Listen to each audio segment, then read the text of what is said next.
Listen, I gotta talk about this J.Cole Discourse because listen, listen, you wouldn't be having this discourse right now.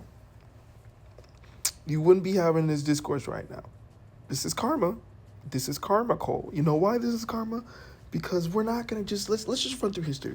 We're not gonna sit down and act like you weren't cool with Cole. You weren't cool with Kendrick and Drake the entire time of the entire start of the beef on after the Control verse came out.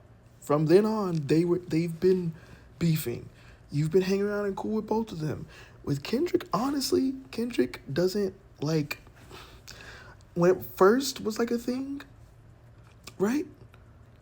It was fine because it was fresh, but after a certain point of disrespect and levels, like there's just like things that as if y'all are friends, right? You can't just stand around and accept it and be buddy buddy with certain people after that. After certain things are said, after the certain disrespect has been crossed, and these men were saying things about each other in these songs and talking about each other in these songs subliminally, and also not even in songs. Drake was talking crazy on interviews in the. He started this. This is what people forget. He started this. Kendrick literally was bigging him up and acknowledging him. And then he took it the wrong way because he's not hip hop enough. He's not culture enough. He's not black enough.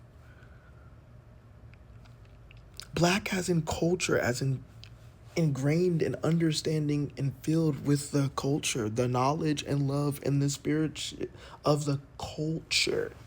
Why are you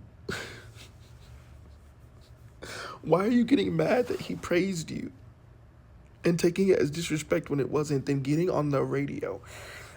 He ain't talk like that in front of me. He didn't say it to my face.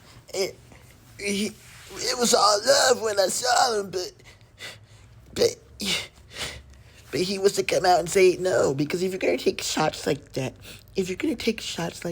then you need to be real. It needs to be real what you're saying on your song, what you're feeling. If you're gonna admit emotions like that, even though if you listen to the song, it wasn't disrespectful. He named everybody else that he respected as a rapper and saw as a challenging artist and was in a certain lane and in a certain prowess within the game at the time and from his opinion, and said who he was going to acknowledge near him to uplift everybody. And that's what it fucking did, especially if you rapped your ass off after that and made albums after that. But Drake took it as a personal jab and an insult to him, which was just, it shows the media literacy level, an understanding and respect and love for hip hop, because Drake isn't of the mold in the same way. He isn't of the culture in the same way.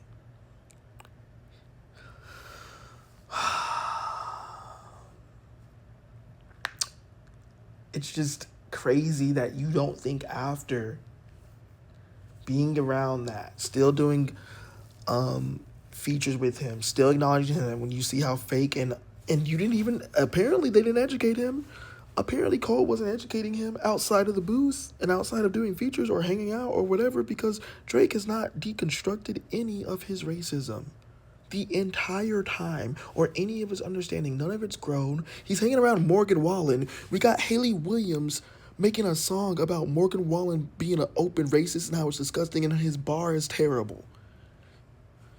Haley Williams is more hip-hop than you. That's crazy. And Haley was already being anti in her other music separately from that. But you hung around with Morgan Wallen, took pictures. Nicki Minaj is up there talking for Trump, among the other issues she always has had. And anyway, I'm tying in other people. I'm tying in other problems hip hop, but that's their circle.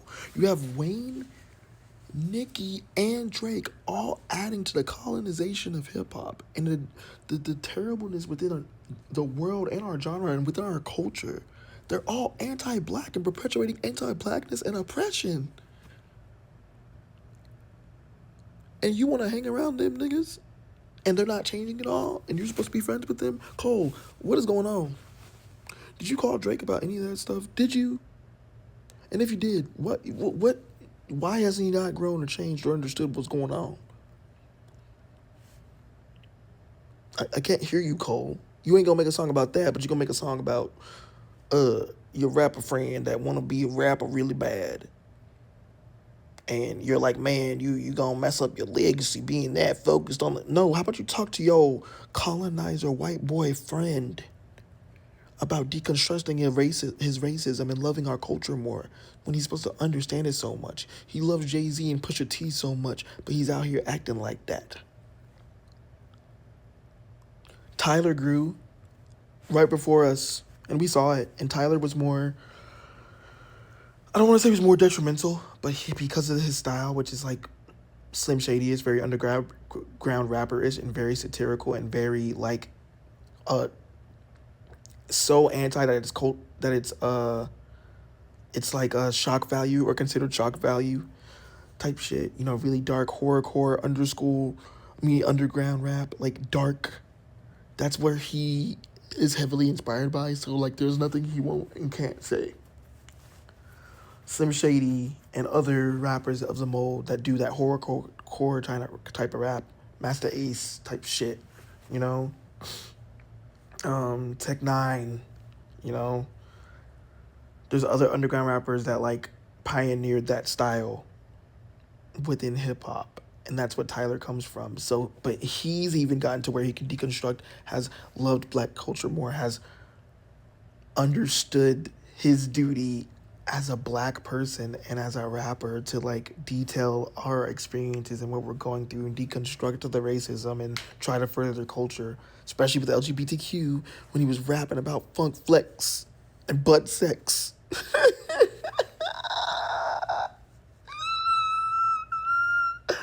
Anyway, goated, legend. But that was like to break the mold of this was not a thing that was normal in hip hop. Anyway, you're standing next to niggas that are doing the opposite. And then you think you and Kendrick are like still super, super cool. There's no reason for him to destroy you. And then you drop a mixtape called Might Delete Later because you already know this was a mistake to respond, but you knew you had to respond. But boy, sir, not boy, sir, legend, goat. You had to respond and you knew that. So you did, but with the whole mixtape that people overlook, that's literally what Kendrick diss is. It's not just 7-minute drill, bro. That was the intended targeted diss track. But like the whole album is disses at Kendrick throughout it. And then he even had Drake on there. He chose a side, bro. He felt pressured to chose a side, especially because First Person Shooter was such a banger that happened, and he responded to both of them and came for both of them, and they had to choose to do that. They had to be separate, but he chose the side. Even production-wise, you could hear... Anyway, he knew what he was doing. He chose his side. He did everything he did, which was crazy. And then you want to apologize, and you couldn't sleep at night, and you... He was right, but like you crossed that line, you chose that, and you didn't even have to do all that, and you did all that, made it Might Delete Later, as in like you already know that you're in the wrong or scared or whatever the fuck. And it's also, by the way, your best project is actually really dope. It becomes one of your best projects if you would stand on it, even if you lost. If you would just stand on it and go further for a little bit, or admit lost on wax or something. Don't just cower out before he responds, before we get the Kendrick Cole back and forth. You did that to your legacy, bro. That's crazy. And it makes you look fake. So this is just karma for that fakeness that people overlooked in that situation, because you let us down. You let Nas down. You let hip-hop down. You let yourself down. You let the big three feud down. You let history down. You let it all down because you couldn't stand on words that you've been writing for over 10 years, telling people you could smoke them on wax. Specifically, if the fall off has any mention of that, I'm on this man's neck.